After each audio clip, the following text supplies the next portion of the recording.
Good morning, everyone. I have awakened, but it is probably not going to be morning by the time I get this up for you guys to see. So yeah, time for my live reaction to Tower of God Chapter 330, Season 2, Episode 250, right? Yeah, man, 250 already. It seems like just a little while ago we were getting to Episode 200. Damn, it has been a while and seemed pretty quick. So yeah, I guess let's get into reading. I mean, we left off last week transitioning into Heljo going after Bomb's team, and that's kind of basically it. Dali confronted Kuhn's team, but yeah. So let's just see what's going on here. We've got is that Heljo or Mazano? It's Heljo. He has that shocked look on his face from the end of last chapter. We get the panel, since one of you guys been on the same team. All stuff just that we saw at the end of last chapter. Now we see, looks like he's coming back, or he's leaning back. That guy who's been over there for a while now, could he be? And he seems like he's recognizing Hackney, the eye freak. Forget about giving him a proper fight. Our goal is to lure him anyway, says Garam. The enemy has complete control over the Shinsu here. We can't beat him anyway. True enough. Still, since I've never met this type before, says Yuri, I want to have a bit of fun. And she rushes in, Yuri, you are not in the shape for this. You just got done going on a rampage. It may not be ignited, but take this. And she swings with the Black March. That's actually a pretty cool attack. Because Yuri is damn strong. She goes in to attack some more. Huh? And then straight down toward his head, but it looks like he catches it with the right hand. What are you doing? I don't feel the same power as before. Well, actually, that wasn't me. You'll just have to make do with me for now, Yuri. I'm a very fun person too when you get to know me. And then Grom's just pissed. Damn it. You're not good at the intricate plans. Not the best. Hell Train Floor of Death 19. I don't need you. I want that power from before. The claws of the Red Thrissa. And then he goes in for an attack, it seems. And damn, Heljo is just so freaking strong. Whoa. He wounded me with just a scratch. And Yuri's face is cut. Quit messing around, both of you. And then Garam goes in for another one of those blue Shinsu attacks from her weapon. He dodges. And then we see Shinsu charging up from the top of, what is it, Garam's bug thing. Always forget its name. Yo, and her little minion dude has this rocket launcher of Shinsu. Snow Blaster Ice Castle. What? And the explosion looks like a giant castle of ice. What in the hell? Oh my god, that was actually damn OP. And even Mata's like, that was amazing. And Hackney's in shock. We don't stand a chance. Oh, that's not good. He can see the future, so if he thinks that is not good. Right now, is this an attack that freezes the body of an immortal? No attack will work against Heljo. What a shame. It doesn't work against me since my entire body is boiling hot. But if that power from before appears again, he thinks, those three will definitely be a danger, even to me. I have to finish them off, once and for all. And he starts congealing Shinsu. The Zero Area. Yo, and he creates this circle that we see Garam and Yuri are trapped in it. Both shocked. Is this? Large page break. I'm falling. And they both start falling down. He changed the concentration of Shinsu, Kronka.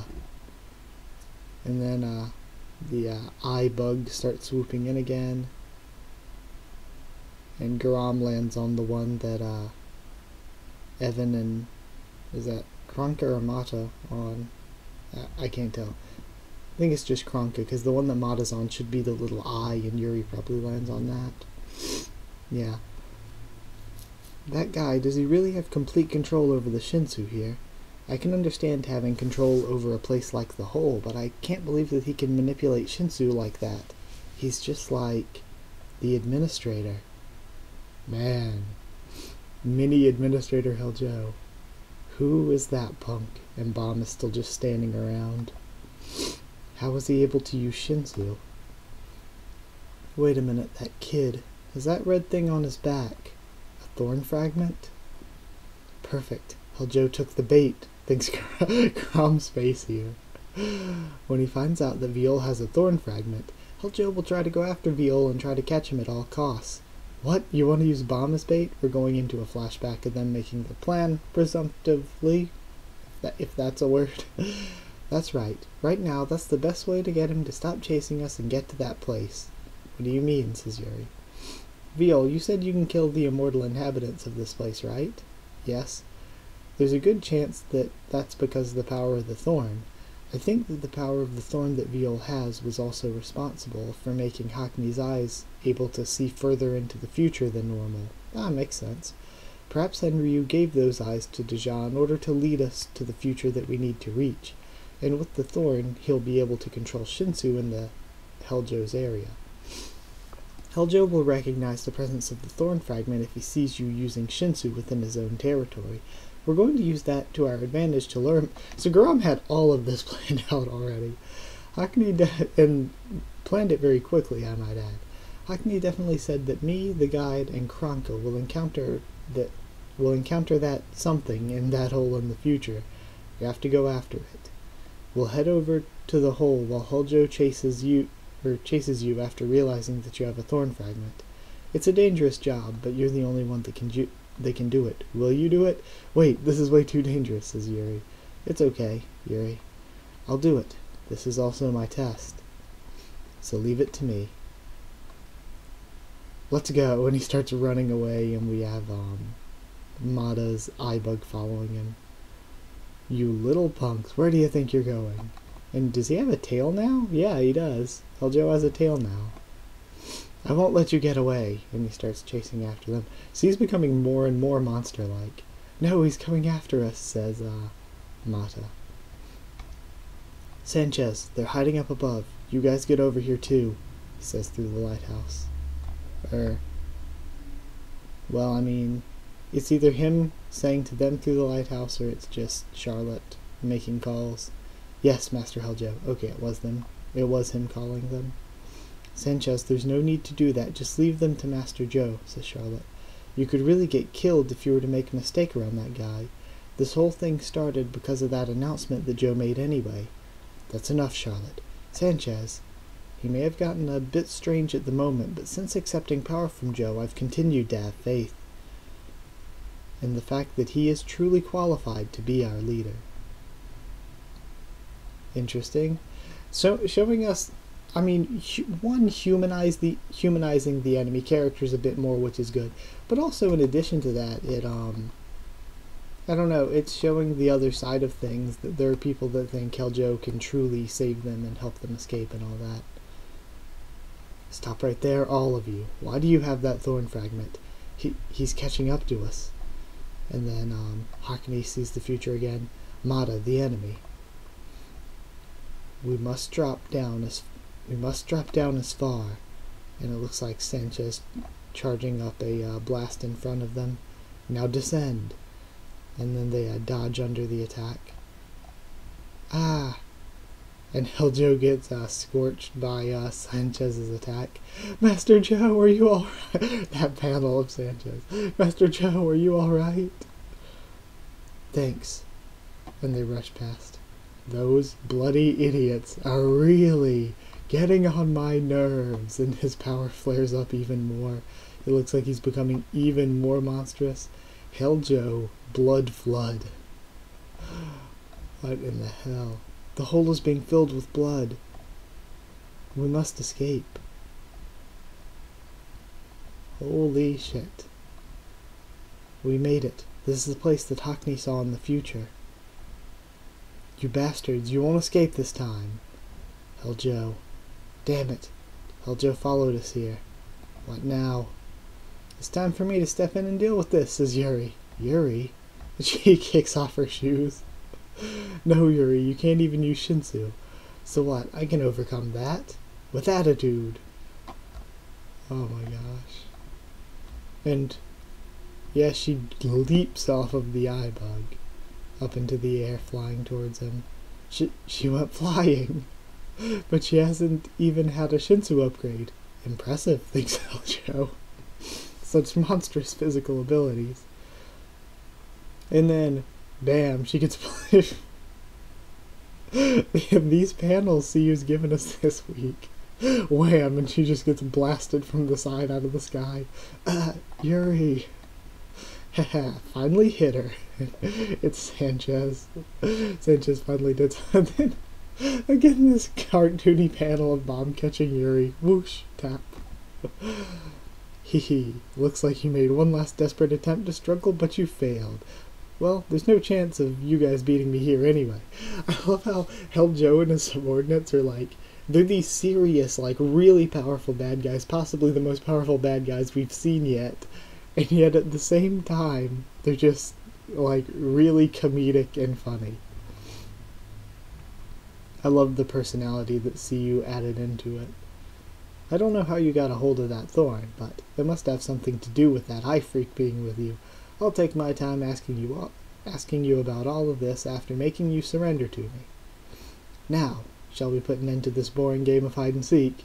And he starts charging up a beam again. I'm going to kill you and steal that thorn fragment that you have.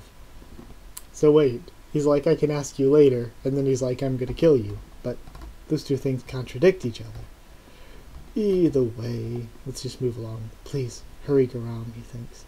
Inside the hole connected to the North City, and we see another bug, and it looks like Garam, Evan, and Kronka. Huh? There's no one here. What on earth did he say was coming to help us? We had better get back to Elffiel. And of course it looks like one of Mazano's sneakers, maybe? Let's look around a bit first, Princess. Yeah, and it's Mazano just hiding around the corner, holding the suitcase. Why did you suddenly stop walking? Mazano? Be quiet, I don't want Garam to catch me. Garam? Crap, I'm screwed. I tried so hard to beat Joe without Garam knowing. What's she doing here? If she finds out that I gave Helljo the Red Thrissa, I'll be completely rejected. And of course, now that makes sense. Of course, why he doesn't want her to know, because then she'll know that all the problems here with Helljo were his fault to begin with. And he wants to avoid that, at least. Oh, we have a flashback or mental image. I fell in love with Garam when I first came to the Floor of Death. Please, accept my love. Screw off, you friggin' shitface. And I've kept trying to win her heart, but she hasn't accepted my love. Without giving up, I dashed towards her and showed her everything that I have. Oh, Garam, accept my love. And he goes at her shirtless. Go away, you freak. But ultimately, she banned me from entering the Floor of Death. Damn it. After being rejected by her, I tried meeting lots of other girls, but it didn't change the fact that Garam was the only one for me. They all seem like you're hitting on them one-sidedly. Girl F, are you something? Girl A, what's up? Girl B, I'm bored. Girl C, I'm hungry. So it's pretty much like what CU said about him, is that he like hits on all the girls, but like none of them like him in return. After hearing about Helljo, I thought that maybe I could earn Garam's love by defeating Helljo without her knowing. But what's Garam doing here when she should be in the North City? If she catches me here, it'll be all over. Damn it, should I just go home? And he starts sweating and crying. Are you crying? Princess Garam, why don't you try doing what that guy with the weird eyes said? You mean? Hey, I also heard you talking in the future. Talking? Yeah, and we have another flashback. This is what you said. I'll forgive everything, she says. What am I doing? I've waited a long time for you to return. If you help me this time, let's forget about everything and start over seriously. And Mazano's face. If you say so, he jumps out heroically. Then of course I'll help you, m'lady. Fucking Mazano. Again, see you with all these comedy panels this week. What is this? What's that guy doing here? And of course, Evan is surprised as well because he knows Mazano. I'm going to kill you, back to Heljo, and steal that thorn fragment that you have. And I'll find out how to get out of this place from that girl. I freak, the same goes for you. You're gonna have to tell me how I can escape from this place. All right now. Surrender to me, and he sends another blast out. Damn it, I'll block him, says Yuri, and Bomb's holding her back. Yuri, it's too dangerous. That reckless idiot sure is giving you a hard time, baby. And then they both look, that voice. But don't worry anymore. And then he runs in. The hero has arrived. Right now, I'm so full of the power of love that I'm invincible. And he punches away the blast, it looks like. Back towards Joe. And just bursts the whole beam apart. Then he lands on the Blue War. You? Hey, long time no see, Heljo. Udik Mazano, you've sure changed a lot since I last saw you. I love this chapter, just because, like, everything was really serious and really important to the plot, but he was just throwing comedy panels at us, like, time after time after time. And just the entire relationship with Yurik and Heljo, I think this is going, like I said, I think this is going to be one of the best fights in the entire series, depending on how Siyu does it. Like, Yurik and Heljo, they have such a past going together, plus all the comedic stuff with both of them being really funny characters in addition to being really strong ones. I think this is going to be a really good fight. But, yeah, I guess that's it. I'll talk about this a bunch more once I read it a bunch more and take some notes and all that for the review tomorrow. So either way, like if you did like this video, comment down there, tell me what you thought of this chapter, my first thoughts and reaction to it. I suppose, I guess, subscribe if you're not already for more Tower of God and more. Follow on Twitter if you want to. Try to keep you updated there and stuff for the channel. That's it, so thank you once again for watching, and I'll see you all next time.